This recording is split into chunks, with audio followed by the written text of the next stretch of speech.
Փորձեմ նայեք լայն ավելի այս հարցին նայել։ Պարտք ավելացրել են 7 միլիարդ դոլարով։ Հարին 1 միլիարդ մտավորապես։ Հիմա առարկայական ինչ են արել այդ 7 միլիարդով, որ մենք ցած գնանք նայենք տեսնենք, ասենք այս այա կառուցվել, սա է կառուցվել, սա է կառուցվել, բան չկա։ Ասֆալտ մի քիչ։ Այդ էլ ամեն տարի իմ ժամանակ ասֆալտ որ անում են, հետո ռեմոնտը 8 տարի հետո պիտի լինի, նորմատիվը սա է։ Հիմա մեր ժողովուրդը սովորել է, արդեն երևի գիտի թե ամեն տարի պիտի ռեմոնտ անես այդ ասֆալտ։ Հիմա նայեք։ Ես մի օրինակ բերեմ համեմատության մեջ կարծում եմ թող ժողովուրդը ինքը այդ եզրակացությունների գա։ Կրկորյանի Լինսի հիմնադրամով այստեղ ծախսվել է 230 միլիոն դոլար։ Դա 7 միլիարդից մոտ 30 անգամ քիչ է։ Մոտ 30 անգամ։ Հիմա Երևանում ամեն քայլափոխի ես կարող եմ ցույց տալ, թե ինչ արվել 230 միլիոն դոլարով։ Օրինակ Երևանում թատրոններն են վերամրոքվել, Սաց օպերայի եւ ֆիլհարմոնիկ եւ մյուս թատրոններ, թանգարաններն են կապիտալ վերանորոգվել։ Մի այդ Սարալանջի ճանապարհ ամբողջությամբ նոր ճանապարհ թունել է, հրապարակի տեսքն է վերափոխ։ Մոտ մի 10 փողոց կապիտալ վերանորոգվել է։ Դրան գումարենք Գյումրի, Թաղամասեր, Սպիտակի ամբողջ կենտրոնը, դրան գումարենք Սելիմի ճանապարհը, լիքը բաներ։ Արդեն չեմ էլ կարող այդ հիշողության բազած չի երիքում սենց բաներ, այդ ծավալը այդ ամբողջ հիշը։ Ամեն քայլափոխը տեսնում ենք, թե 230 միլիոն դոլարով ինչ է կարելի անել։ Հիմա 30 անգամ շատ փողով ինչ են արել։ Թարց չի առաջանում։ Սա այն որ ասում կոռուպցիոն մտքի թռիչք եղավ։ Ուրիշ ծավալների, ուրիշ դաշտի մեջ են մտել, սենց դիեզերական ինչ-որ բաներ։ Սենց որ նայում ես, ասում ես ինչ է կատարվել, ես համոզված եմ, որ այդ 7 միլիարդից առնվազն 2 միլիարդը փոշիացել, ողջի կորել։ Առնվազն 2 միլիարդ։ Եվ իմ հետևությունը սա, ես հիմնավոր կասկած ունեմ, որ այսօր Նիկոլ Փաշինյանը Հայաստանի Հանրապետության ամենից հարուստ մարդ է։ Ես իրենից մի 10 անգամ, 15 անգամ չգիտեմ որտեղ է, նույնիսկ ասում եմ դաժե обидно։ Այսօր սա հիմա թող ուրիշ բան ապացուցեն, թող ցույց տանք ինչ են։ Եվ այս ամենը բացահայտվելու է 1 տարի հետո։ 2-ից 4 ամիս ժամանակ պետք լինելու, որ շոու դառնա ուրիշ ձև։ Սա ժողովուրդը կարա պոպկորնով նայի եւ հիանա, ազնի եւ հեղափոխականների կոռուպցիոն մտքի թռիչքով էս արնել։ Սա փաստերն է։ Եվ վերլուծությունը եւ համատականները։ Երևանը փոքր քաղաք, այնց մեծ չի, Հայաստանի համար մեծ է։ Դուք չեք լսել ինչ արժի շինթույլտվությունը։ Սա լսել։ Հիմա մի անձրևա գալիս քաղաքը բանա Վենեցիկն է դառնում։ Okay, սրա հետ։ Եվ հիմնականում այդ անիֆի այդ հարաշքը անողը հիմա Երևանում է հարաշկել գործում։ Մեր ժողովուրդը okay է դա։ Ինչ է։ Անկամ կուսակցությանը արված դրամահավաքի շատ կասկածելի դեպքերով, որ քրեական գործեր էլ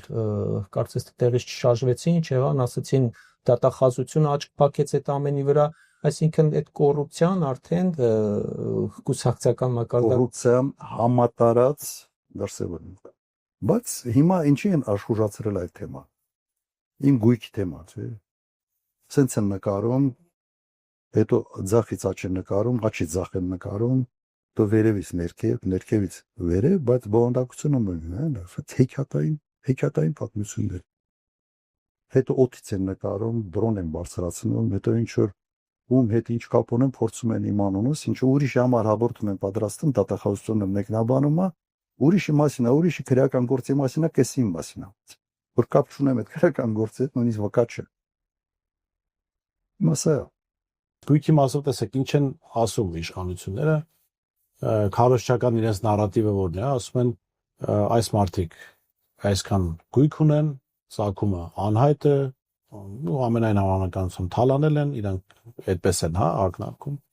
Եվ ասում են, սիրելի ժողովուրդ, այդ որ լսում եք Ռոբերտ Քոչարյանին, լսում եք Լևոնին, Հայաստան Դաշինքին, դուք մի կարծեք, որ իրենք ձեր խնդիրներով են մտահոգ, այդ մարդիկ իրենց գույքի մասին են մտածում, հա, այդ գույքն են, մենք ուզում ենք այդ գույքը վերադարձնենք ձեզ, իրենք այդ գույքը պաշտպանում են։ Եվ այս կոնտեքստում առաջին հարցս սա է, թե ձեր քաղաքական գործունեության վրա որքան ազդեցություն ունի ձեր գույքի վերաբերյալ այս գործերը, որոնք կարվել են, եւ երկրորդը արդյոք հասարակությունը մեր ցավոք սրտի այսօր այն վիճակում է, որ ցանկացած մեկը, որը այսպես ժողովրդական խոսքով ասած մի չոփ ավել իրենցից ունի, միանգամից ասում են դե որտեղից դա քեզ, ուրեմն ինչ որ միտեղից գողացել ես, հա, արդյոք դուք ձևը գտել եք հանրության հետ խոսելու, ասելու, թե այդ գույքը, որը այն մասը, որը իրականում ձեզ հետ կապված է, հա, դրա ծագման աղբյուրը։ Չեմ ասում դատախազությունը միանշանակ ինչ էլ ներկայացնեք, իրենք իրենց նարատիվ ունեն, իրենց հեքիաթին են աղբյուր, բայց ժողովրդի հետ խոսելու համար, որտեղից այդ գույքը։ Թույլ կտաք ես մի հավելում անեմ հենց այս հարցին, որ առանցին հարց չտամ եւ հետեւում եք արդյոք Նիկոլ Փաշինյանի այդ հատիկ կոոպերացիային, որ ինքը ստատուսների շարք է սկսել, ու ինչ մասով են դրանք վերաբերում ձեզ։ Ստե նաև կա մի շատ լավ հանգամանք։ Պարզվեց, որ իմ ունեցվածքը 4 միլիարդ չի, որը մոտավորապես 2009 թվականից թե 10 թվականից շատ ակտիվ ֆսկայական մի քարոզչական մեքենա փորձում էր ներդնել մեր մարդկանց ուղիների մեջ, մեր ժողովուրդ։ Եվ այն գույքերը, ինչ որ իրենք սա հրապարակել են այն ժամանակ եւ սկսել է դա հայկական ժամանակ։ Դրանցից գրեթե ոչինչ այս դատահարության հայտի մեջ չկա։ Չկա միայն այն, ինչ գրանցված է կադաստրով, սեփականության իրավունքով, ամեն ինչ։ Հիմա ինչու մենք ավելի կոնկրետ ինչ որ բաների մեջ չենք անում։ Դա մեր մարտավարությունն է դատավարական։ Մենք չենք վստահում այս ոչ դատական համակարգի, դա դատախազությունը լրիվ բանա դարել, գործիք է դարել այս իշխանությանը, դատախազը մնացել է ուղղակի վարչապետի օգնական դատախազության լիազորությունները, դատախազի լիազորությունները գլխավոր։ Չենք վստահում։ Եվ դատավարության ժամանակ գա այդ բանը մենք ամբողջ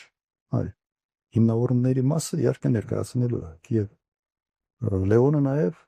դրա մասին հայտարարել է խորհրդարանի ամբիոնից։ Բայց ասում, ստե մի լավ բան էլ կար, որովհետեւ պարզվեց, որ 5 բանկի միջի, օդանավակայանի միջի քաջարանը արդեն պարզի ուններ պատկանում սպայկայի հետ ընդհանրապես կապ չունեն, բայց շատ էր տարածված։ Հիմա մենք բան չենք անում, գիտեք, ոնց է, օրինակ մենք 1-2 անգամ հայտարարում ենք, հետո ասում ենք, դե լավ 100 անգամ նույն բանը չենք ասել։ Ո հասկացել, ով չի հասկացել, չի հասկանա։ Իմ վերաբերմունքս նաև ստեղ ես համարում եմ շատ թերի։ Մենք հենց 2010 թվականից պետք է շատ ավելի լուրջ այս հարցերի վրա ուշադրություն դարձնենք։ Չէինք դարձա։ Ես բանի տեղ չէի։ Որ ժամանակ հետո ուրիշ տեղ էի աշխատում, մի քիչ sense ներքաղաքականով այդքան չէի հետաքրքրվում, ասում եմ, ինչ ուզում են գրեն, բանի տեղ չէի։ Մի 2-3 անգամ դատ էինք տվել, դատերը շահել ենք, բայց նեկա դու դատը շահում ես, հետո ամբողջ լարատվա մեքենան էլի կոդեմ սկսում աշխատել։ Ես այդ հնարավորությունը այն ժամանակ չունեի համարժեք պատասխանելու։ Նաև այդ զահլան կոպիտ ասած չունեի դրա մեջ ոնց մախրճուլել։ Ասում ես ինչ որ ինձ օրակարգ են թելադրում, իմ ժամանակը ավելի թանկ է ինձ համար, քան ես գնամ իմ ժամանակը ծախսեմ այդ արդարացումների վրա։ Հիմա քաղաքականության մեջ է ստիպված անում ես։ Եթե քաղաքականության մեջ չլինեի, միգուցե ու նույն ձևի կասեի ինչ ուզում եք։